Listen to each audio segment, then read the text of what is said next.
tous et bienvenue dans ce nouveau numéro de Getsingo sur Tout TV Africa. Après sa nomination surprenante et très controversée à la tête du gouvernement tchadien, l'opposant Succès Masra, dans un entretien accordé aux médias français France 24, a évoqué les raisons de son changement de posture. L'opposant a laissé entendre que la situation actuelle de son pays vaut bien une réconciliation nationale et qu'il serait normal que chacun s'élève à la hauteur des enjeux. Nous l'écoutons. Dans une justice qui n'est pas une revanche.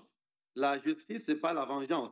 Certains, peut-être auxquels vous faites allusion, confondent la justice et la vengeance. Dans mon esprit, la justice, c'est quelque chose qui doit élever une nation, mais pas quelque chose qui doit décimer une nation. Est-ce qu'il y a eu des douleurs? Oui, il y a eu des douleurs. Est-ce qu'il y a eu des morts inutiles? Oui, il y a eu des morts inutiles. Succès Masra a également assuré faire totalement confiance au président Mahamat Idriss Déby Itno, dont il était un farouche opposant pour favoriser cette réconciliation nationale. Nominé le 1er janvier 2024 au poste de Premier ministre du Tchad, l'opposant Succès Masra a renoncé à son salaire. Je me sens en mission et en privilège de servir à la République. Je renonce à mon salaire. Je vais consacrer 100% de mon salaire à une bourse d'excellence et sociale pour les 23 provinces du Tchad. On identifiera les enfants et ça sera communiqué de façon publique, a-t-il affirmé. Ce changement de position de Masra dans sa lutte contre le pouvoir en place divise l'opposition ainsi que les acteurs de la société civile. Nombreux de ces acteurs estiment que la démarche de l'opposant est une trahison à la lutte que mène le peuple tchadien. Pour les analystes, cette nomination n'est pas une surprise car il y avait des garanties contenues dans l'accord signé à Kinshasa entre le pouvoir tchadien et le parti Les Transformateurs permettra à Succès Masra de faire ce grand saut d'opposant farouche à chef du gouvernement de la transition. Après le fils, c'est au tour de la femme du président déchu Mohamed Bazoum d'être libérée. L'information est confirmée par Youssouf Tougar, ministre des Affaires étrangères du Nigeria et président du Conseil de médiation et de sécurité de la CEDEAO dans une déclaration. Il a également indiqué que cette libération de l'épouse de Bazoum est une étape logique pour ramener la normalité dans le pays et dans la région en général. Le chef de la diplomatie nigériane a par ailleurs appelé le général Abdourahmane Tiani, président de transition du Niger, à accélérer la libération de Mohamed Bazoum et le permettre de s'envoler vers un pays tiers. Salem Bazoum bénéficie de son côté d'une liberté provisoire grâce au médiateur de la CEDEAO.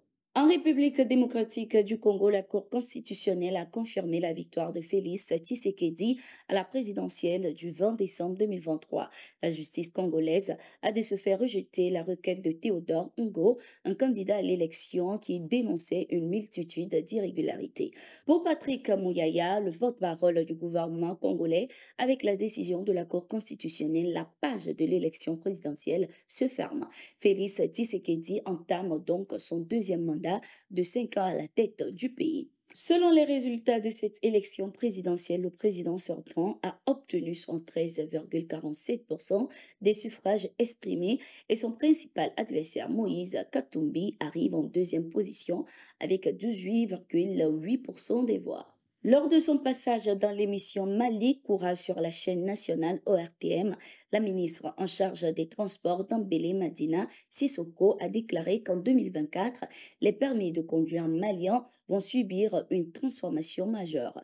Ces derniers seront désormais biométriques et seront délivrés sous forme de carte bancaire. Le nouveau permis de conduire va contenir une puce électronique sur laquelle toutes les informations concernant le propriétaire telles que son état civil, la catégorie du permis, la date de délivrance seront stockées. La ministre a également indiqué que cette nouvelle réforme vise à améliorer la sécurité routière et permettra aux forces de l'ordre de vérifier plus rapidement et plus facilement les informations des conducteurs. La Haute Cour d'Abuja a ordonné lundi au gouvernement fédéral et à la Commission des crimes économiques et financiers de verser la somme de 100 millions de naira à l'ancien gouverneur de la Banque centrale du Nigeria, Godwin Emefiele, pour détention illégale sans procès. La juridiction a estimé que la détention prolongée Téméfiele au nom du département des services de l'État sans procès constituait une violation flagrante de ses droits fondamentaux.